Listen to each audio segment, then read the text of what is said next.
Friend welcome back to my channel Sonali ब्लगे सबाइके स्वागत। आज के आमी तोमादेर संगे शेयर करब खेजुर टमेटो चाटनी किभाबे सहज पद्धतिते এই রেসিপিটি বানানো যায় সেটা আমি তোমাদের সঙ্গে আজকে শেয়ার করব। প্রথমে একটা কড়াই নিয়ে নেব। কড়াইয়ের মধ্যে তেল দিয়ে তেলটা গরম হয়ে গেলে শুকনো লঙ্কা, তেজপাতা আর 5 ফোড়ন দিয়ে দেব। এটিকে ভালো করে নাড়িয়ে নেব। একটু লাল লাল হয়ে আসলে এর উপরে দিয়ে দেব টমেটো।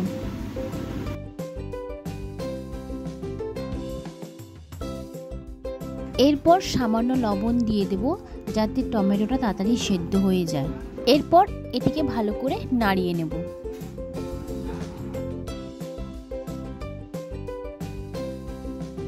এরপর টমেটোটা গলে এলে এর মধ্যে খেজুর আমি দিয়ে দেব।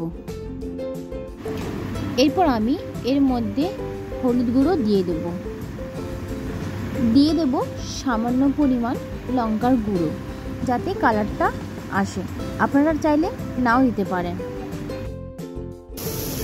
এরপর এটিকে ভালো করে নাড়িয়ে নেব। এরপর আমি এর মধ্যে অ্যাড করে দেব চিনি। আপনারা আপনাদের স্বাদ মতন অ্যাড করবেন। এরপর এটিকে ভালো করে নাড়িয়ে নিতে হবে যাতে চিনিগুলো পুরোটাই গলে যায়। চিনিটা গলে গেলে এরপর এর মধ্যে দিয়ে দেব সামান্য পরিমাণ জল দিয়ে টমেটোটাকে ভালো করে ফুটিয়ে নেব। টমেটোটাকে ভালো করে ফুটিয়ে নিলে হয়ে গেল টমেটো খেজুরের চাটনি।